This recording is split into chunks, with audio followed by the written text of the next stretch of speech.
Hey, hello. Balik lagi di channel Spoiler Moon dan kita akan lanjutkan lagi kisah hidup Fang Yuan. Di part sebelumnya, diceritakan kalau Fang Yuan itu menjelajahi alam mimpi dari Ben Yesun dan dia telah menyelesaikan tahap kedua, alias babak kedua. Setelah menyelesaikan bagian kedua atau babak kedua atau tahap kedua ini, Fang Yuan selangkah lagi dia akan mencapai ranah Grandmaster Agung, atau bisa dikatakan sekarang sudah berada di tingkat kuasi Grandmaster Agung gitu ya. Tapi untuk lanjut ke bagian yang ketiga, Fang Yuan agak kurang percaya diri dengan pondasi jiwa yang ia miliki sekarang. Otomatis di part kali ini Fang Yuan memutuskan untuk meninggalkan alam mimpi yang mulia surga pencuri. Dan apa yang akan Fang Yuan lakukan? Nah, kita akan lanjutkan lagi kisah hidup Fang Yuan di part 295.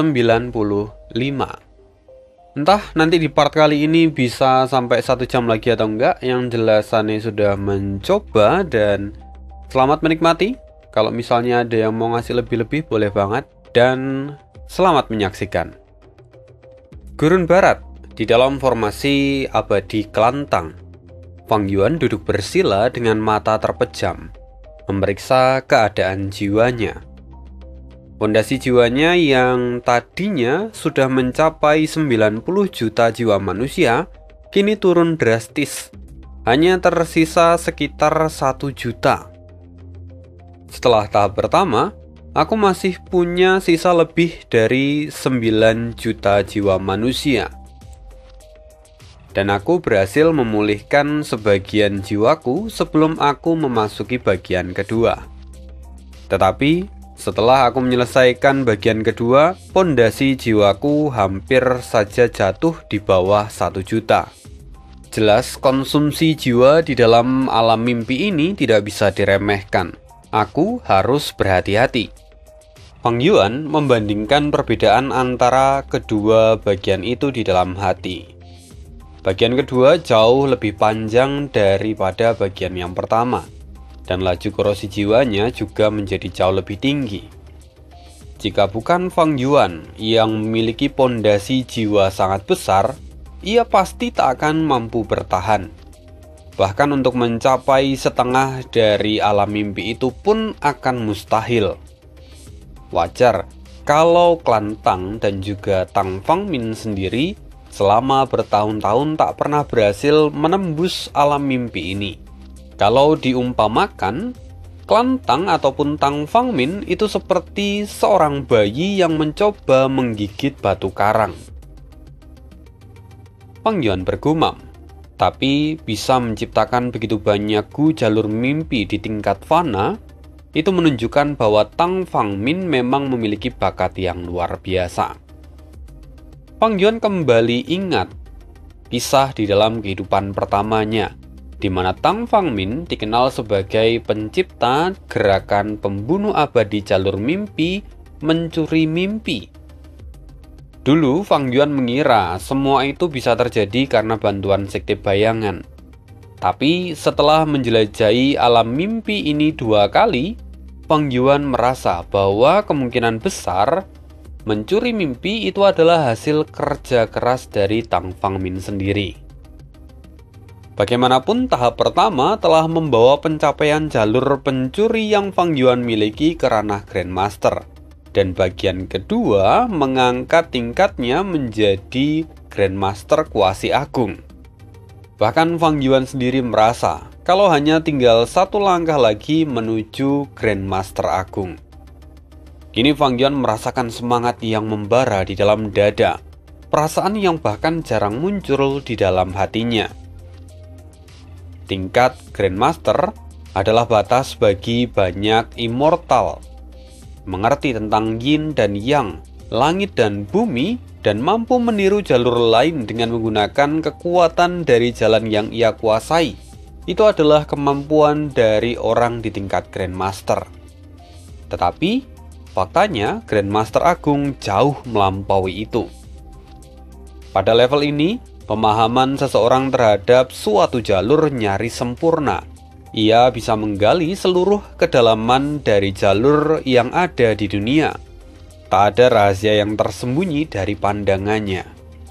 Contoh saja, leluhur Suehu, Grandmaster Agung jalur salju yang pernah membongkar gerakan pembunuh abadi secara langsung dalam pertempuran di sungai arus balik, bahkan sampai membuat pengadilan surgawi mundur terkencing-kencing. Sedangkan formasi Gu buatan Grandmaster Agung dari jalur formasi itu bisa memanfaatkan tanda dao alami di dunia, yang mana walaupun Gu penyusunnya hanya Gu Fana, tetapi formasi yang terbentuk memiliki tingkatan yang sama dengan formasi yang berasal dari Gu Immortal.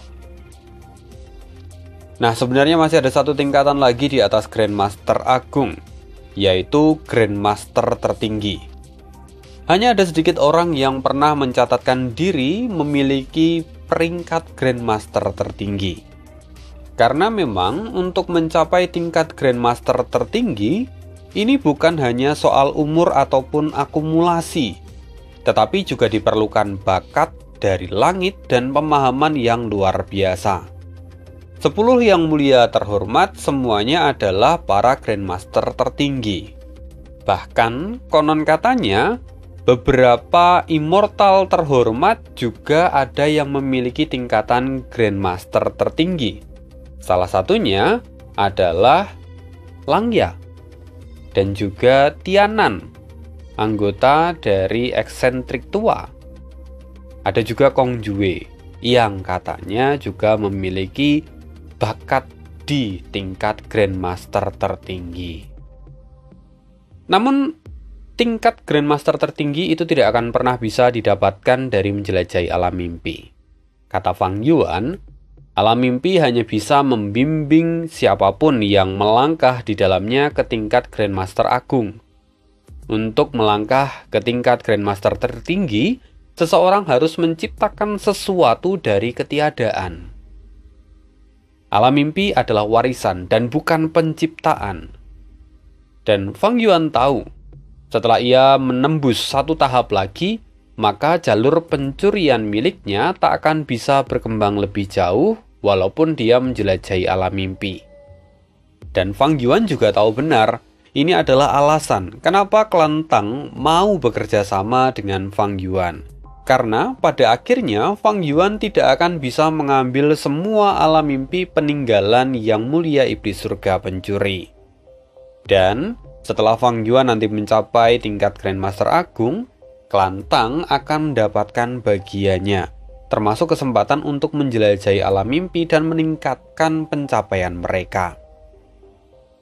Nah, beberapa hari berikutnya, Fang Yuan sendiri fokus memulihkan diri dan memperkuat jiwanya. Di sela waktu, Fang Yuan juga membimbing Tang Fangmin tentang jalur mimpi. Meski hanya pengetahuan dangkal, tetapi bagi Tang Fangmin, informasi yang Fang Yuan berikan ibarat mercusuar di tengah kabut. Dan dengan pondasi ini, Tang Fangmin bahkan mulai membentuk jalur mimpinya sendiri. Bagi Fang Yuan, membimbing Tang Fangmin adalah investasi. Ia mengikuti jejak sekte bayangan, membina kekuatan di keempat wilayah untuk mengepung benua tengah dan menghadapi pengadilan surgawi di masa depan. Oleh karena itu, Fang Yuan terus melakukan ini berulang-ulang. Waktu pun berlalu, 20 hari terlewat begitu saja. Pondasi Fang Yuan kini kembali mencapai 90 juta jiwa manusia. Tapi Fang Yuan berkata, tahap ketiga pasti jauh lebih sulit. 90 juta jiwa manusia rasa-rasanya belum cukup. Oleh karena itu Fang Yuan memutuskan untuk menargetkan pencapaiannya sampai ke tingkat 100 juta jiwa manusia. Namun, rencana ini menghadapi hambatan besar, yaitu kekurangan gunyali. Saat ini, Gunung Danghun ada di tanah Langya, dan Langya sendiri yang mengelola produksi dari gunyali. Tapi, bahan dasarnya adalah jiwa. Masalahnya, saat ini stok jiwa sudah menipis. Artinya, produksi gunyali pun menjadi sangat berkurang. Setelah Fang Yuan merenungkan masalah ini, akhirnya dia memutuskan untuk mencari jiwa di sekitar wilayah Gurun Barat, alih-alih kembali ke Taikyu. Meskipun Gurun Barat memiliki iklim yang kering dan keras, tapi luasnya setara dengan dataran utara. Dan Fang Yuan sendiri tahu ada satu lokasi khusus di wilayah Gurun Barat yang sangat cocok untuk berburu jiwa. Oleh karena itu, Fang Yuan kemudian menyampaikan situasinya pada Tang Fangmin dan dia segera meninggalkan formasi tempat ia berada sekarang. Fang Yuan juga membawa serta anggota Sekte Bayangan dan langsung pergi ke lokasi yang Fang Yuan tuju. Fang Yuan ketika pergi dia menggunakan awan keberuntungan. Dan setelah ia mengaktifkannya, segera udara di sekitarnya dipenuhi dengan aura pekat dari Gu Immortal. Awan keberuntungan yang ada di bawah kakinya bukanlah awan sembarangan. Awan itu berasal dari warisan sejati jalur keberuntungan yang telah Fang Yuan modifikasi untuk meningkatkan efeknya. Namun, awan ini tidak mengikuti kehendak Fang Yuan. Awan itu bergerak sesuai dengan jalur keberuntungan yang ada di dalam ranah misterius. Fang Yuan tak tahu kapan arah awan akan berubah atau kemana ia akan pergi. Namun Fang Yuan yakin bahwa gerakan pembunuh awan keberuntungan yang ia gunakan sekarang itu akan selalu menempuh jalur keberuntungan tertinggi. Kemudian setelah meninggalkan klan Tang, Fang Yuan menghabiskan waktu sampai beberapa hari hingga akhirnya ia tiba di atas sebuah gurun. Gurun yang sangat legendaris dan disebut dengan nama Gurun Hantu Hijau. Wilayah yang terkenal sangat berbahaya di Gurun Barat. Dalam 100.000 tahun terakhir, banyak immortal yang gugur di tempat ini. Langit di atas gurun itu pun tertutup oleh awan gelap sepanjang tahun, nyaris tanpa cahaya matahari. Tempat itu benar-benar kelam dan kusam. Tanahnya ditumbuhi vegetasi yang aneh. Yang paling mencolok adalah pohon-pohon hantu menangis. Pohon-pohon itu tidak tinggi. Cabangnya bengkok seperti monster yang mengacungkan cakar. Setiap kali angin dingin bertiup, pohon-pohon itu bergetar, mengeluarkan jeritan dan tangisan yang menyeramkan. Lalu, dari balik pohon-pohon itu, seekor binatang buas jiwa muncul diam-diam. Dari balik bayangan, ia mengendap-endap dan mencoba mendekati Fang Yuan. Saat jaraknya sudah cukup dekat, kedua lengannya yang berbentuk sabit perlahan terangkat tinggi. Fang Yuan seolah tak menyadari kehadirannya. Makhluk itu kini mengangkat lengannya lebih tinggi, lalu melompat dan hendak mencabik punggung Fang Yuan. Namun hasilnya sudah ditentukan. Tubuh binatang jiwa itu kaku di udara sebelum mengenai tubuh Fang Yuan. Kemudian jatuh dan kepalanya menghantam tanah. Fang Yuan lalu bergerak. Dia melambaikan lengan bajunya, menyelimuti bangkai dari binatang itu. Lalu dalam waktu singkat, bangkai itu menguap dan berubah menjadi asap abu-abu kehitaman, yang mana perlahan kemudian hilang tertiup angin. Yang tersisa di sana hanyalah inti jiwa seukuran kepalan tangan laki-laki dewasa. Inti jiwa itu berat dan berwarna biru tua nyaris kehitaman. Itulah yang disebut dengan esensi jiwa dari binatang buas jiwa, material abadi peringkat 6. Sama seperti monster lumpur yang meninggalkan inti lumpur mereka saat mati, binatang buas jiwa juga meninggalkan inti jiwa mereka. Dan tidak hanya dua ini saja, monster darah, bayangan, hantu, semuanya yang adalah jalur monster, mereka mengandung banyak tanda Dao dari jalur yang sesuai. Wang Yuan sendiri kini tampak memeriksa inti jiwa itu, lalu melemparkannya ke dalam apertur abadinya. Di dalam apertur, kini telah terkumpul sejumlah inti jiwa kecil. Sebagian besar adalah peringkat 6 dan sebagian yang lain juga ada yang peringkat 7. Tidak ada peringkat 8. Monster jiwa yang jinak tak pernah mencapai level setinggi itu. Kemudian dengan kekuatan pertempuran Fang Yuan, dia bisa dengan mudah membunuh monster jiwa di tingkat 6 ataupun 7. Dan sejak Fang Yuan tiba di gurun hantu hijau, banyak binatang buas yang kemudian menyerangnya. Maklum, ia menerobos wilayah dari para binatang buas ini. Otomatis, para binatang buas pun menjadi marah dan menyerang Fang Yuan. Namun, ini bukan kerugian, melainkan keuntungan bagi Fang Yuan, karena dia tidak perlu mencari-cari, tetapi para binatang buas ini yang kemudian menyerang Fang Yuan. Fang Yuan tampak bergumam, "Aku bahkan belum lama di sini, tetapi sudah mengumpulkan banyak inti jiwa. Andaikan aku bisa mengendalikan seluruh tempat ini, aku pasti memiliki banyak inti jiwa," pikir Fang Yuan. Jika gurun hantu hijau bisa dikuasainya, maka dia akan memiliki sumber daya gunyali tak terbatas. Itu jelas bisa memperkuat pondasi jiwanya hingga ia bisa mencapai ke puncak. Di tengah pemikiran itu, tiba-tiba terdengar suara siulan tajam dari sebelah kiri. Terlihat, seekor kalajengking raksasa terbang menyerang Fang Yuan. Melihat itu, mata Fang Yuan menyipit. Kalajengking cakram, binatang buas abadi dari jalur kebijaksanaan. Dia suka memakan jiwa makhluk hidup. Fang Yuan segera melompat keluar dan masuk ke dalam awan keberuntungan. Kali ini Fang Yuan memilih untuk kabur, karena meskipun Fang Yuan memiliki teknik penyembunyian hantu, tetapi teknik itu tidak berlaku bagi binatang buas non-jiwa seperti kalajengking cakram. Lagi pula, kalajengking cakram itu adalah binatang buas abadi. Meski Fang Yuan bisa mengalahkannya, tetapi itu terlalu membuang waktu dan energi.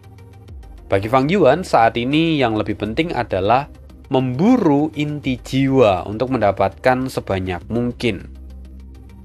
Fang Yuan sadar benar bahwa gurun ini memang penuh dengan bahaya. Jadi dia juga harus ekstra waspada. Tidak bisa membuang-buang tenaga. Lalu hari-hari berikutnya, Fang Yuan terus memburu binatang buas jiwa sambil memperkuat jalur jiwanya dan meningkatkan pondasi jiwanya. Kalau Fang Yuan bertemu dengan binatang buas selevel kalajengking cakram alias binatang buas abadi, maka ia akan langsung menghindarinya. Anggota sekte bayangan pun melakukan hal yang sama. Lalu pada akhirnya, inti jiwa yang mereka kumpulkan diberikan kepada Langya supaya nanti dapat dihasilkan gunyali dalam skala yang besar. Kurang dari setengah bulan, pondasi jiwa Fang Yuan kini telah pulih ke angka 90 juta. Sudah cukup, sekarang saatnya mengubah taktik, pikir Fang Yuan. Ia lalu memerintahkan anggota sekte bayangan untuk berhenti membunuh binatang buas jiwa yang mereka temui. Mereka mulai menangkap binatang buas jiwa, lalu menaklukkan mereka atau bahkan memperbudak mereka. Dengan warisan sejati dari jiwa spektral, Fang Yuan memiliki banyak cara untuk memperbudak monster jiwa. Satu-satunya kendala adalah Fang Yuan tidak punya Gu immortal dari jalur jiwa yang khusus untuk perbudakan. Tapi berkat usaha semua orang, dalam waktu singkat mereka berhasil menundukkan sekelompok besar monster jiwa. Lebih dari 60 binatang buas di tingkat binatang buas kuno alias peringkat 6 dan 20 binatang buas kuno terpencil alias peringkat 7. Para binatang buas jiwa itu terdiri dari berbagai bentuk yang aneh. Mereka membentuk pasukan besar dan mengamuk di gurun hantu hijau. Kalau mereka bertemu dengan kelompok kecil binatang jiwa, Fang Yuan memerintahkan pasukannya untuk mulai menginvasi gurun hantu hijau. Fang Yuan memerintahkan supaya menangkap para binatang buas itu. Kalau misalnya tidak bisa, ya sudah, bunuh saja, ambil inti jiwanya. Dan tak terasa, selusin hari pun berlalu.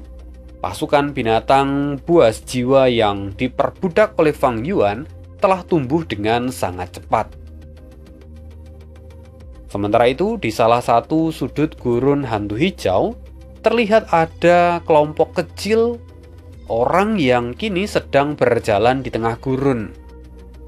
Dua orang terlihat seperti sedang ditawan, sementara satu yang lain adalah yang menangkap mereka.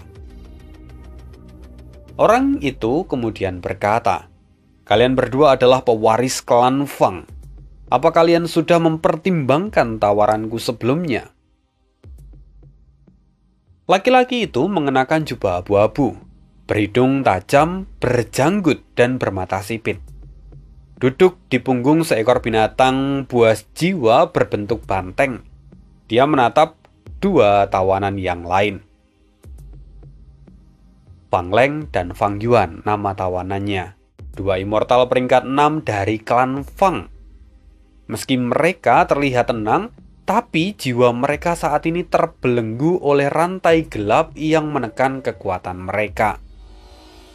Fang Yun menjawab, "Setan tua Baijun, kami tak bisa mengirim surat ke klan kami karena rantai ini.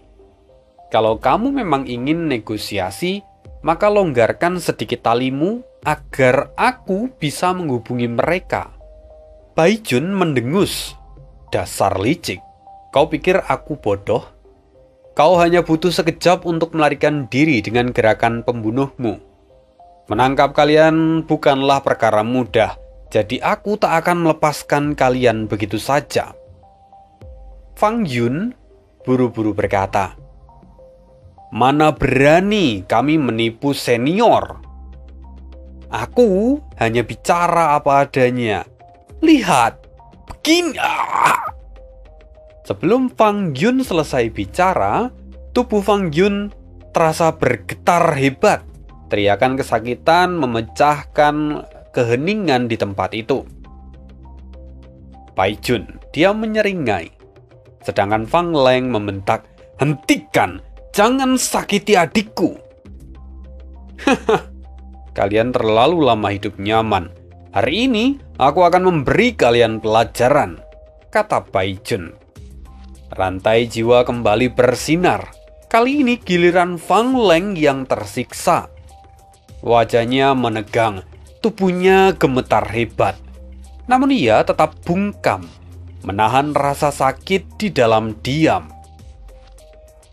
Setelah beberapa saat, Baijun menghentikan siksaannya. Kini kedua pemuda itu tampak tergeletak di atas punggung binatang buas jiwa milik Baijun. Sementara itu Baijun merenung dalam hati. Kalau mereka adalah immortal biasa, aku pasti sudah membunuh mereka.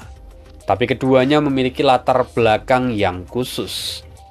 Klan Fang sendiri adalah kekuatan super di gurun barat.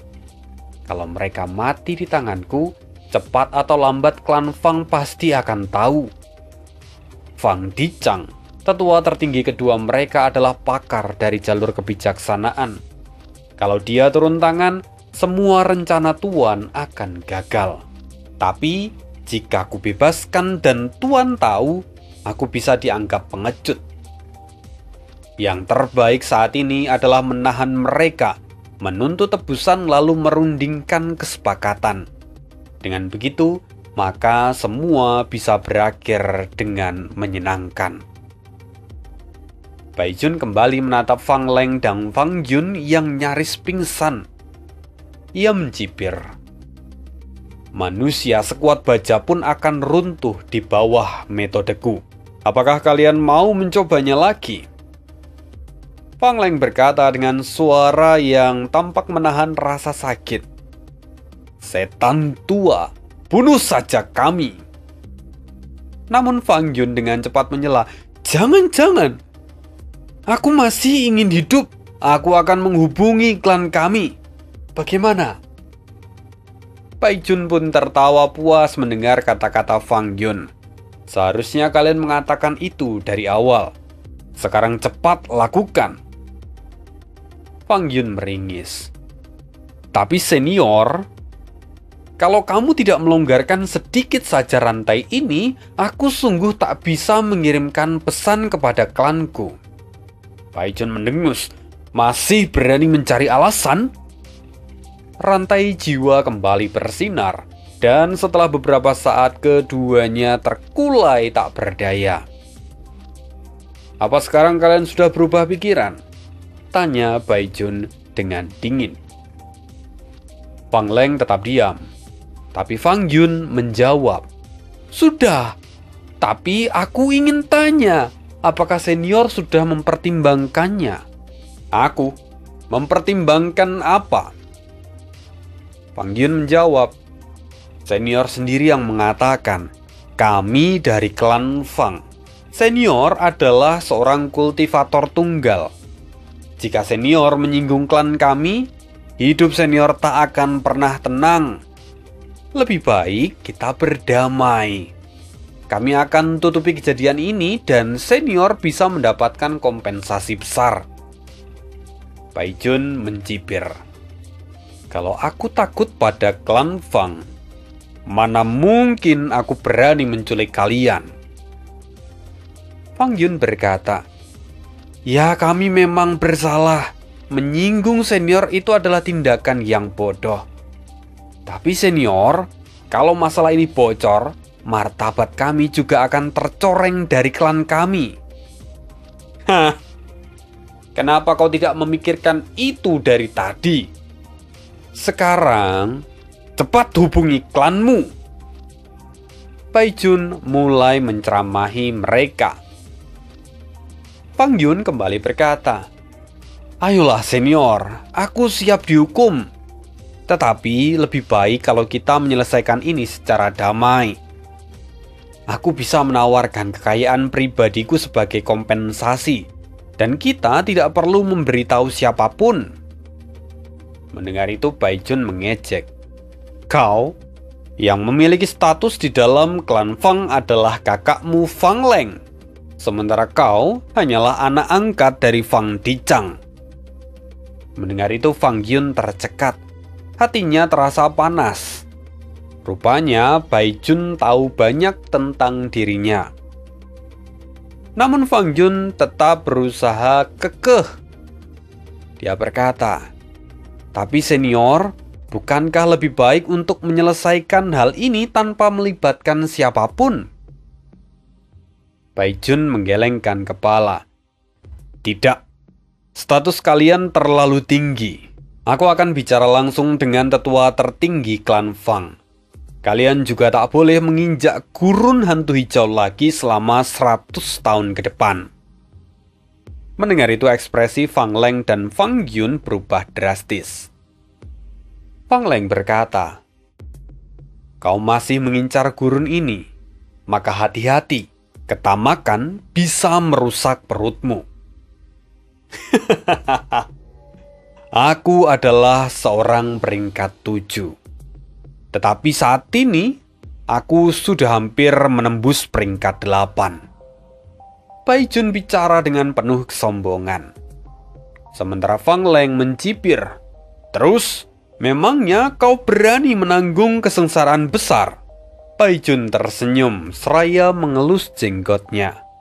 Dia berkata, sekarang aku memang tidak berani, tetapi bukan berarti selamanya aku tak berani. Bai Jun mengeluarkan sebuah gu. Sekarang lihatlah ini. Fang Leng dan Fang Yun menatap gu yang berbentuk kepik mungil di tangan Baijun. Wajah keduanya pucat. Ku Immortal peringkat 8. Melihat ekspresi mereka, Baijun tertawa puas. Benar, ini adalah Gu peringkat 8, token jiwa binatang. Dengan Gu ini aku bisa memperbudak binatang buas jiwa abadi. Dan tak butuh esensi abadi peringkat 8, aku bisa mengendalikannya. Sekarang, apa kalian sudah mengerti maksudku? Keduanya terbelalak.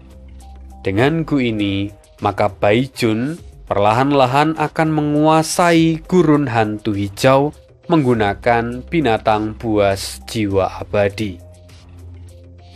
Gurun yang dikatakan menakutkan bagi orang lain, rupanya justru menjadi surga bagi Baijun. Fang Leng bergumam, jadi itu ambisimu. Kau ingin menggunakan mereka untuk melampaui kesengsaraan besar dan menembus peringkat 8. Fang Yun buru-buru menimpali. Tetapi senior, klan kami adalah yang terdekat dengan gurun ini. Apabila senior bekerja sama dengan klan Fang, Anda akan mendapatkan tempat kultivasi yang paling aman. Baijun menatapnya tajam. Benar juga. Kalian berdua muncul di waktu yang sempurna. Satu, cucu langsung dari tetua tertinggi pertama. Satu lagi, anak angkat dari tetua tertinggi kedua. Kalian adalah aset yang penting untuk dibawa ke meja negosiasi. Mendengar itu, Fang Leng terdiam. Setan tua ini benar-benar licik. Dengan binatang buas jiwa abadi di pihaknya, dia nyaris seperti Gu Immortal peringkat 8. Dan dengan kami sebagai sandera, dia punya kartu terbaik untuk memaksa klan bernegosiasi. Saat Fang Leng tengah berpikir, teriakan Fang Yun membuyarkan pikirannya. Kakak, lihat ke atas. Fang Leng mendongak. Kini, di tengah langit gurun yang hitam pekat, perlahan terlihat awan putih kecil yang melayang turun. Mata Fang Leng terbelalak. Ia teringat percakapannya dengan Fang Yun sebelum berangkat. Fang Yun mengatakan, Ayah bilang, petualangan kali ini akan berbahaya tetapi tidak fatal. Kita akan bertemu seorang dermawan yang datang dari atas awan putih. Mengingat itu, Fang Leng terkejut. Awan putih? Bagaimana bisa ada awan putih di tempat ini? Akankah apa yang dikatakan Fang Yun menjadi kenyataan? Sementara itu, Baijun yang menatap ke atas ekspresinya tampak tegang. Awan putih itu terasa memancarkan aura dari jalur keberuntungan. Tetapi bukan hanya itu saja. Awan ini adalah gerakan pembunuh abadi. Baijun bertanya-tanya, siapa yang memiliki metode jalur keberuntungan langka semacam ini? Kita tarik mundur dulu beberapa waktu yang lalu. Pasukan jiwa binatang buas raksasa melintasi gurun raksasa hijau. Di depan barisan itu segumpal awan putih melayang. Awan itu adalah awan keberuntungan gerakan pembunuh milik Fang Yuan. Saat ini ia duduk di atas salah satu binatang buas. Fang Yuan telah mencapai batas untuk memperbudak para binatang buas, dan Fang Yuan sudah mencapai batasnya. Ia mengandalkan fondasi jiwanya yang telah mencapai 90 juta jiwa manusia. Tetapi Gu jalur jiwanya masih terlalu sedikit. Kalau Fang Yuan ingin menambah jumlah perbudakannya, maka Fang Yuan memerlukan Gu jalur jiwa yang lain, ya minimal peringkat 7. Sayangnya untuk memperbaiki Gu jalur jiwa peringkat 7 atau bahkan peringkat 6 itu adalah sesuatu yang sulit. Sumber daya yang diperlukan juga sangat banyak. Sementara saat ini, Fang Yuan sadar kalau dia kembali miskin. Ya, Fang Yuan tentu akan memikirkan hal ini ke depannya. Jadi ya pikirannya terus berputar-putar memikirkan langkah berikutnya yang harus dia ambil apa. Sementara itu saat ini para anggota Sekte Bayangan tersebar di keempat penjuru pasukan itu, memimpin para pasukan dan mengawasi pergerakan mereka. Fang Yuan berkata, jiwaku sudah mencapai 90 juta jiwa manusia.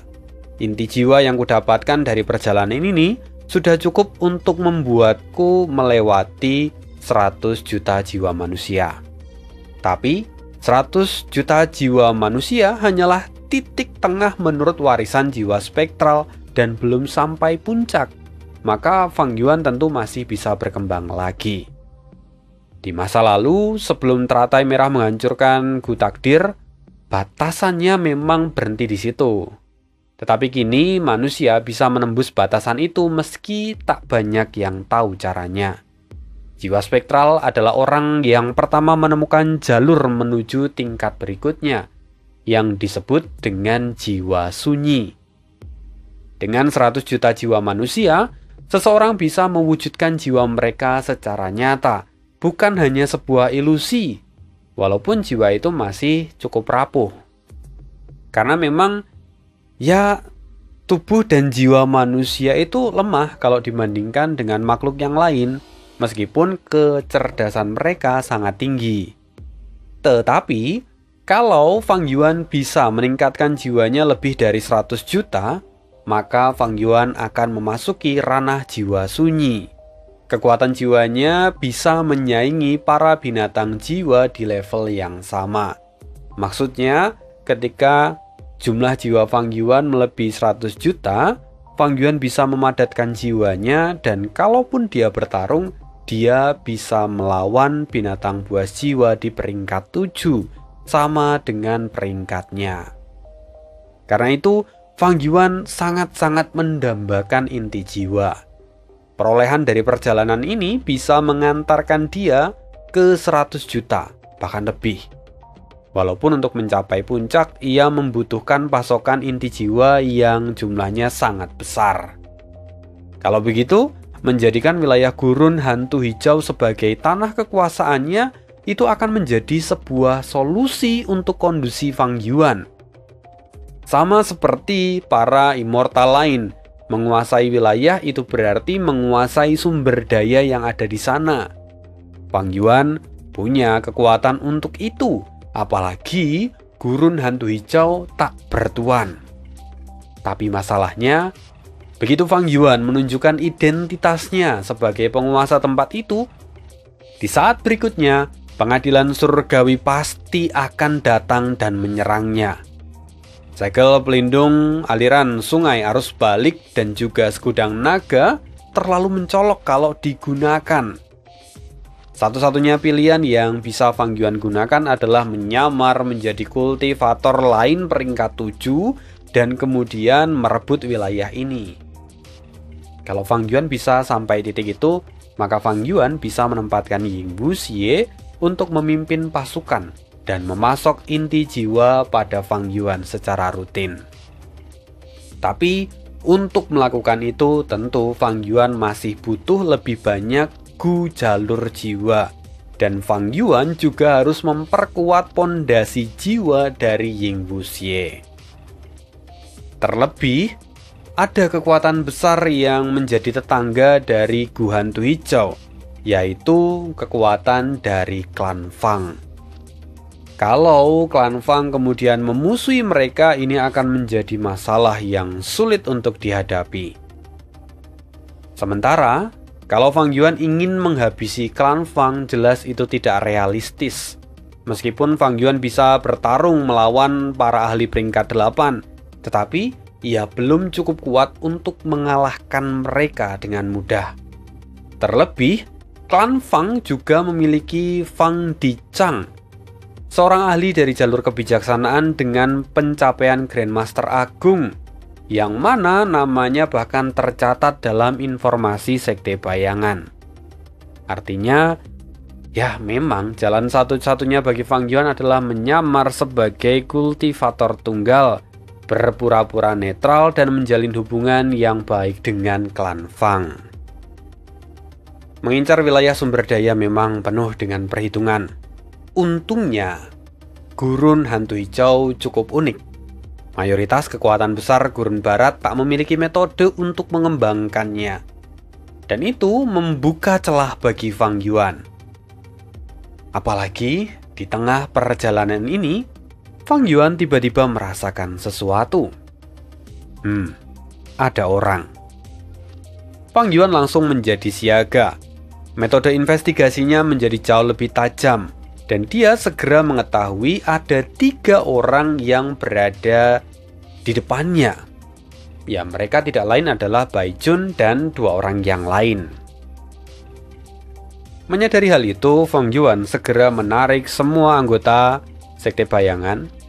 Lalu kemudian dia sendiri menyamar. Nah, kita kembali ke waktu yang tadi. Ketika Fang Leng dan Fang Yun melihat ada awan putih datang. Apakah dia adalah dermawan itu?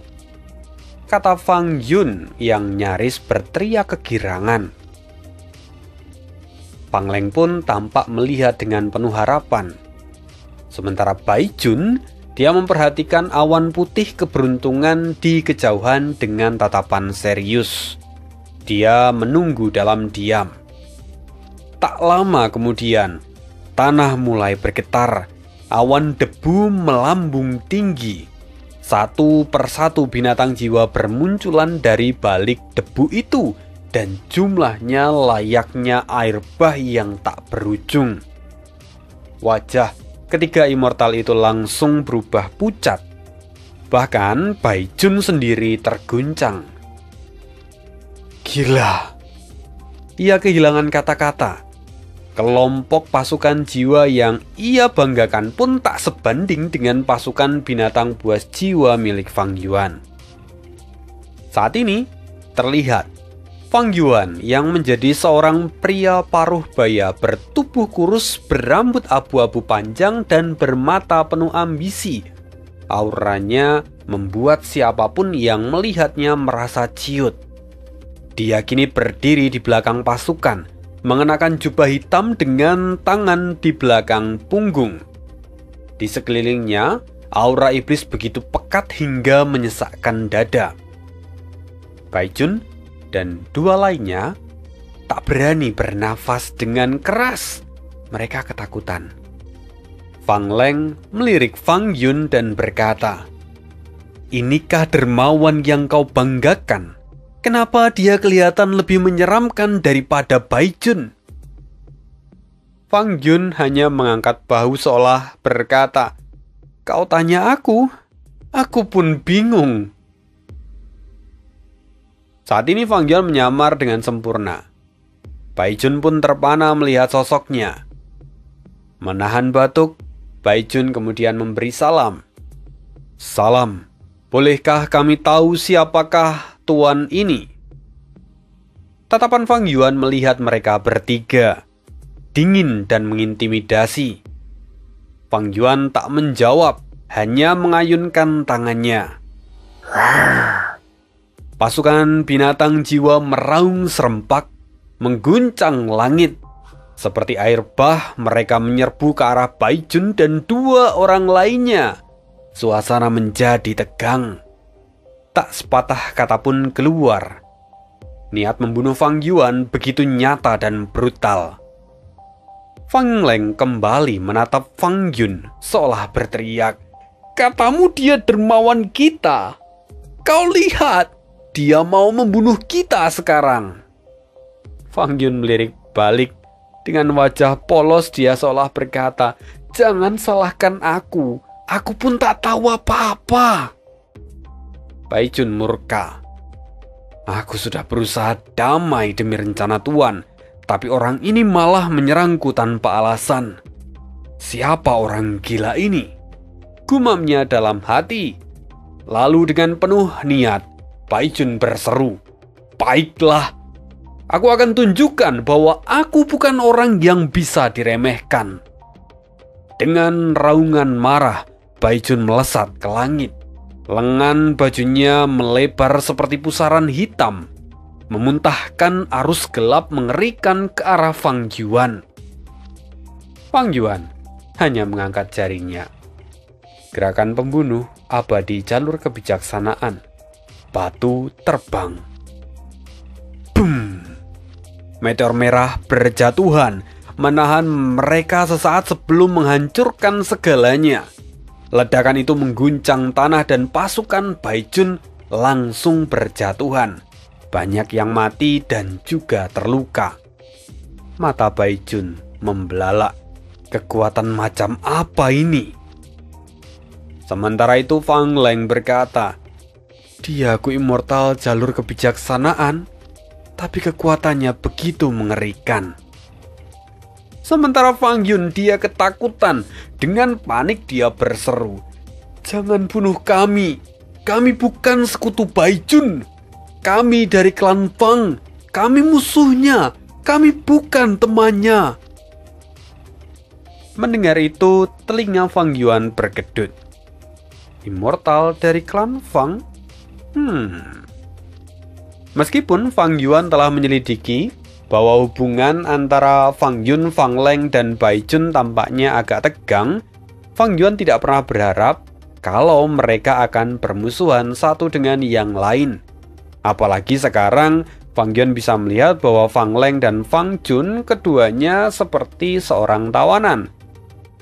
Padahal sebelumnya Fang Yuan itu langsung menyerang karena dia tahu dan mengenali Baijun.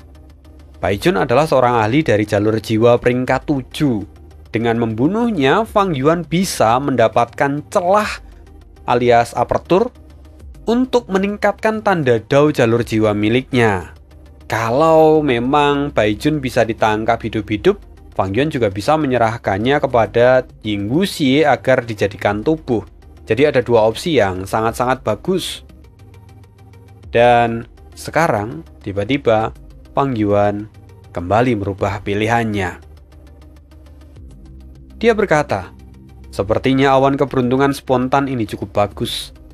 Aku baru saja berpikir untuk berkomunikasi dengan klan Fang dan membangun hubungan baik dengan mereka.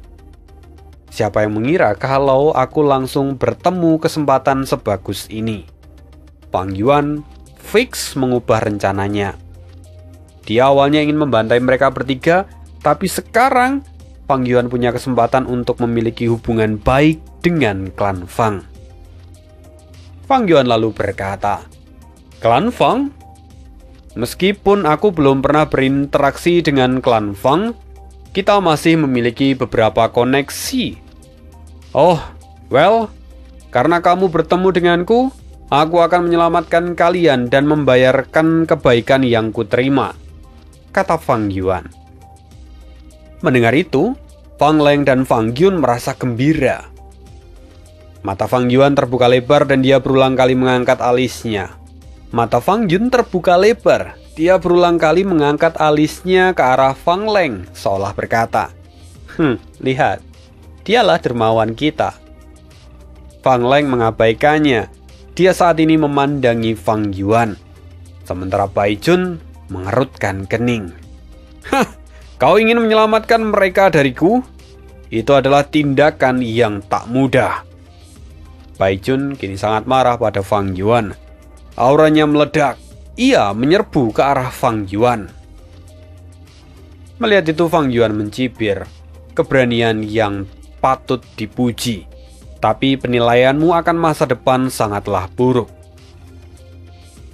Kemudian Fang Yuan menggerakkan jarinya dan dalam sekejap puluhan meteor berukuran kecil jatuh menembaki Baijun hingga tubuhnya berlubang. Namun, anehnya tubuh Baijun tidak mengeluarkan darah. Sebaliknya, secara bertahap tubuhnya menghilang. "Hahaha, kau jatuh dalam perangkapku."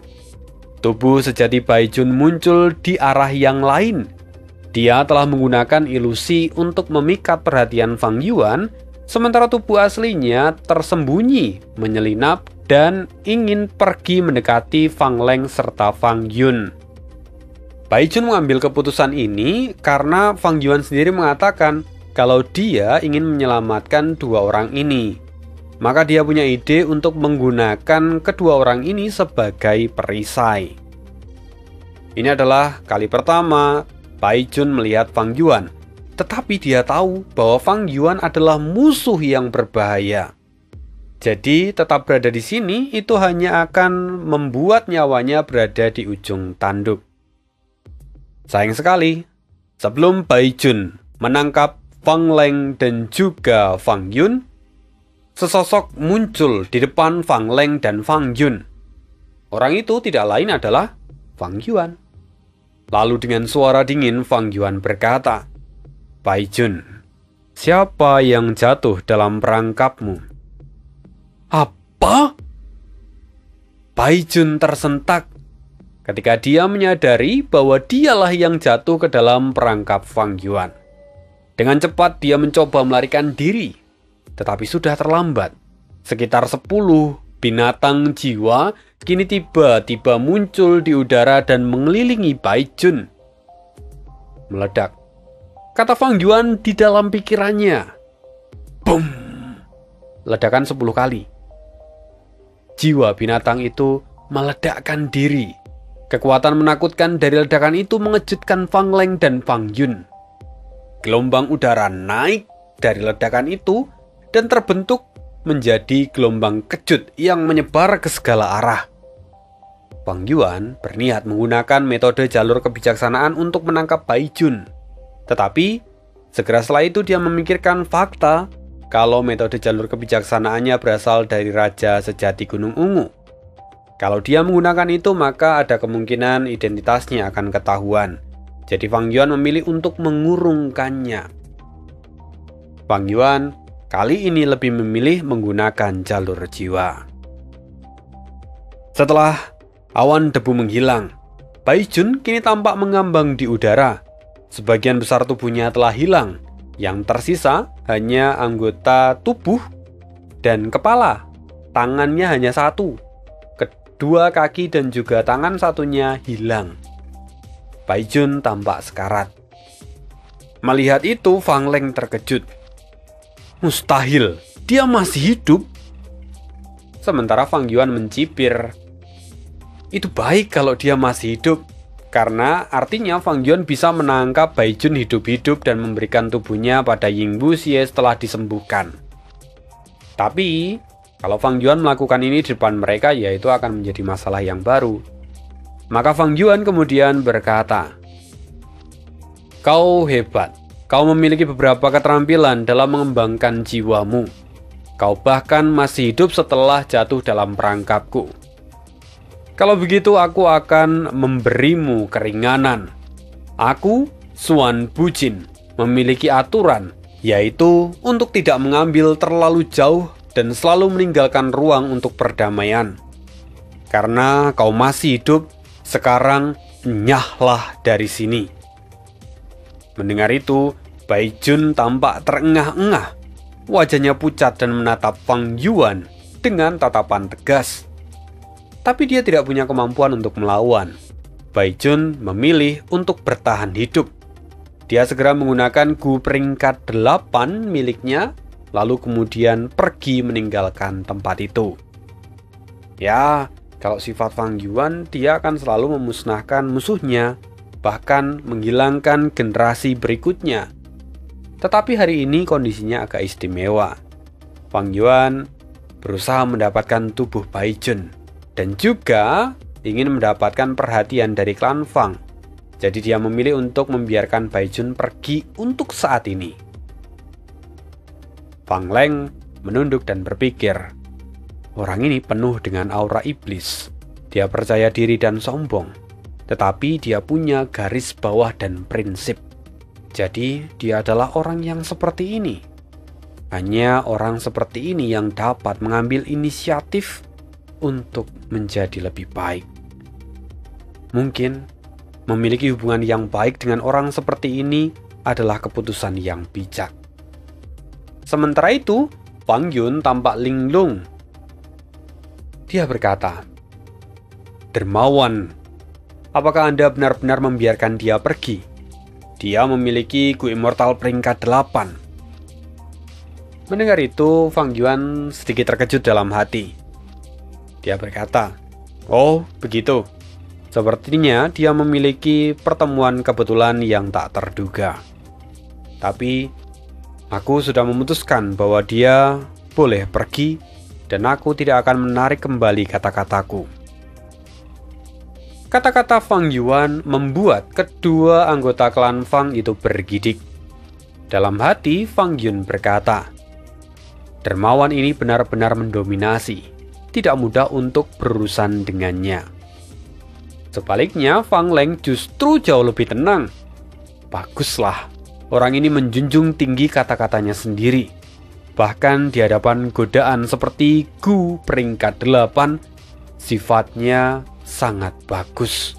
Mungkin ini menjadi satu-satunya alasan kenapa kami bisa selamat sekarang. Mereka berdua lalu bangun, kemudian membungkukkan badan dalam-dalam dan berkata, "Saya Fang Leng, dan ini adik junior saya Fang Yun. Terima kasih atas pertolongan Anda, senior." Fang Yuan mengangguk ringan, lalu kemudian mengulurkan tangan. Melihat itu, jantung Fang Leng berdegup kencang sementara Fang Yun panik.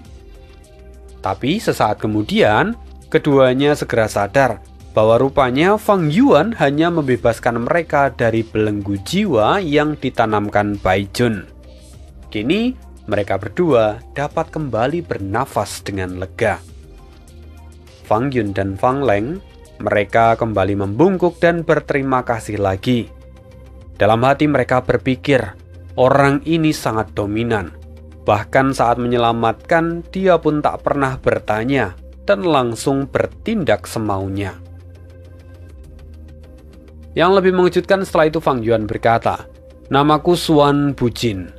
Aku mengembangkan jalur kebijaksanaan, mewarisi ajaran Zheng Jingsen. Itulah alasan kenapa aku menolong kalian. Sekarang kalian boleh pergi." Fang Yun melongo, sementara Fang Yan buru-buru menarik lengan adiknya. Dia berkata, "Junior ini akan mengingat budi dari senior dengan sungguh-sungguh. Dan kami juga akan menyampaikannya kepada klan kami. Apakah senior akan tetap berada di Gurun Hantu Hijau?" Fang Yuan mengulurkan tangan dan mengusir mereka. "Saat ini aku ada urusan dengan para binatang buas jiwa ini. Aku tak menolong kalian demi imbalan apapun. Maka kalian tak perlu tahu dengan urusanku. Pergilah." Keduanya tahu diri dan mereka sekali lagi membungkuk dan terbang meninggalkan tempat itu. Sementara Fang Yuan sendiri, dia kembali memikirkan sosok Bai Jun. Dia tidak menyangka kalau Bai Jun memiliki Gu Immortal peringkat 8. Jelas ini menjadi sebuah solusi baginya. Oleh karena itu, Fang Yuan langsung mengejar Bai Jun. Dia sudah menempatkan metode pelacakan pada tubuh Bai Jun, jadi Fang Yuan tahu kemana Bai Jun pergi. Di sisi lain, setelah Fang Leng dan Fang Yun tiba di klan mereka langsung memberikan laporan. Hal ini benar-benar membawa perbincangan serius antara tetua tertinggi pertama dan tetua tertinggi kedua. Pasalnya, Zheng Jingsen yang disebutkan Fang Yuan sebelumnya bukanlah orang biasa. Dia adalah seorang kultivator tunggal yang sebelumnya hampir bergabung dengan klan Fang. Sayangnya, Zheng Jingsen mati di dalam sebuah misi karena alasan yang tak diketahui. Tapi, misi yang ia jalankan berhubungan dengan warisan yang ada di dalam Gurun Hantu Hijau. Warisan yang sangat berharga dan salah satunya adalah rumah Gu peninggalan yang mulia iblis teratai merah. Seketika, tetua tertinggi pertama dan juga tetua tertinggi kedua menaruh perhatian besar pada Fang Yuan sesuai dengan apa yang Fang Yuan harapkan. Dan begitulah kisah hidup Fang Yuan hari ini. Ya, ternyata nggak sampai sejam. Ya, cukup untuk hari ini. Terima kasih. See you again di next video dan bye.